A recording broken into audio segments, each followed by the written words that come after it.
చేస్తే ఇంకా చిన్నపిల్లాడు అని, ఎక్కువగా మాట్లాడితే అప్పుడే పెద్దోడు అయిపోయావా అని మన పేరెంట్స్ కూడా కన్ఫ్యూజ్ అయ్యే ఫేసే ఈ ఇంటర్మీడియట్.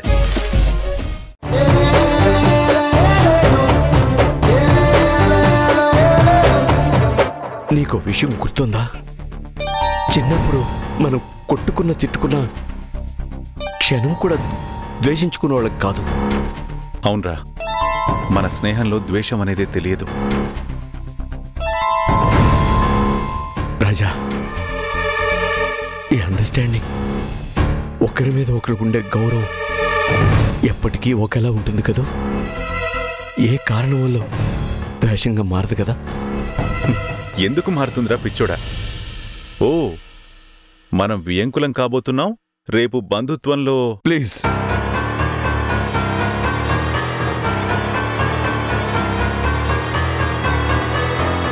ప్లీజ్ స్నేహం స్నేహంగానే మిగిలిన బంధుత్వం గురించి మాట్లాడుతూ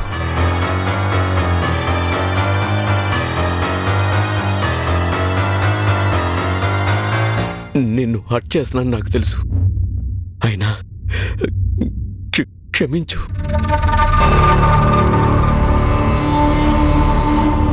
నా కూతుర్ని నీ ఇంటికి కోడలు చేస్తానన్నాను, కానీ మాట తప్పుతున్నాను.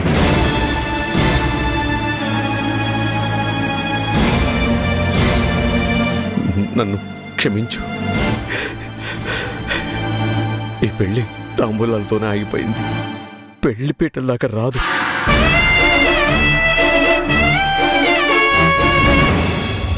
దయచేసి ఈ పెళ్లిని క్యాన్సిల్ చేసుకుందాం.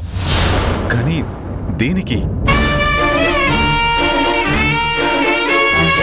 నా కారణాలు నాకున్నాయి, కానీ చెప్పలేను. చెప్పి తీరాలని నువ్వు నన్ను బలవంతం పెట్టద్దు.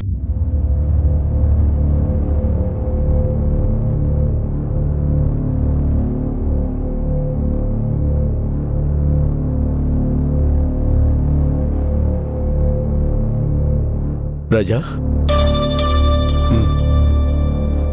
నా మీద కోపం లేదు కదా? కోపం లేదురా, కానీ బాధగా ఉంది.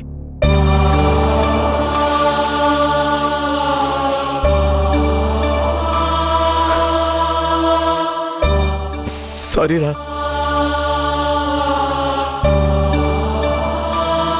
నో ఇష్యూస్, నీ ఇష్టం. ఈ పెళ్లిని రద్దు చేసుకుందాం.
అసలు పొయ్యి ఎక్కడ వెలిగించాం? ఓహో, ఫీల్ అవుతూ తిండి తిప్పలు మానేస్తారా? ఎన్ని పూట్లు మానేస్తారు? 2 పూట్లో 3 పూట్లో. ఆ తర్వాతైనా తినాల్సిందేగా. దేని గురించి అయినా బాధపడితే ఒక విలువ ఉండాలి. ఆ విలువ లేని మనిషి ఇంటికి మా అక్క కోడలుగా వెళ్ళలేదని సంతోషించండి. యాక్చువల్గా అయితే ఇంత పెద్ద గండం తప్పిందని సెలబ్రేట్ చేసుకోవాలి. మీరేంట్రా అంటే మొహాలు వేలాడి తీసుకొని కూర్చున్నారు. అయినా ఇంత వయసు వచ్చింది, నీకైనా బుద్ధుండాలి కదే. పెద్ద దిక్కని నిన్ను నమ్ముకుంటే నువ్వు వాళ్లతో పాటు కూర్చొని శోకాలు పడుతున్నావు. నా వయసుకు కూడా మర్యాద ఇవ్వవే నువ్వు? నీ ఇష్టానికి మాట్లాడుతున్నావు. నన్ను పట్టుకుని తిడతావా నువ్వు? నిన్ను తిట్టాలా కొట్టాలా? కొరికేస్తానే నిన్ను. కొరుకుతావేంటే రాక్షసి? నిన్ను తిట్టి తిట్టి ఆకలి కాస్త పెరిగిపోయింది. అందుకని నన్ను కొరుకు తింటావా? సరే ఉండు, వండుతా. ఏంటి ఇప్పుడు స్టార్ట్ చేస్తావా? సంతోషించాంలే. బయట నుండి పట్టుకొస్తాలే గాని డబ్బులి. ఇన్నాళ్ళు నేనిస్తేనే తీసుకెళ్లావా ఏంటి? తీసుకున్నాకే కదా చెప్పెళ్తాం. పెద్ద నసైపోయిందే నీతో.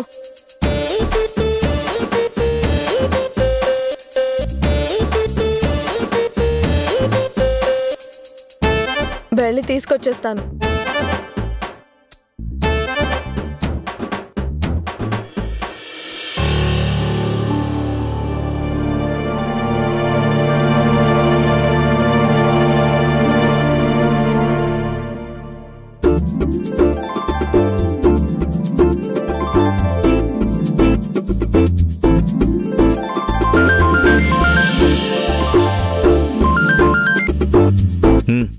చెప్పు.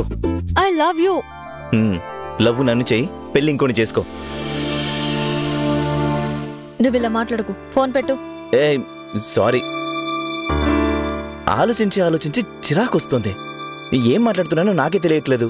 ఎంతో ఆనందంగా నీకు గుడ్ న్యూస్ చెప్దామని ఫోన్ చేశాను. నువ్వేంట్రా అంటే గుడ్ న్యూసా? అవును, నాకు కుదిర్చిన పెళ్లి క్యాన్సిల్ అయిపోయింది.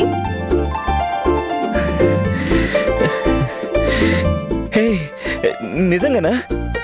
ఎలా క్యాన్సిల్ అయింది? నందు గారు వాళ్ళ మమ్మీకి ఇష్టం లేదు అని పెళ్లి ఆపడానికి ఏదో చేసిందిలే.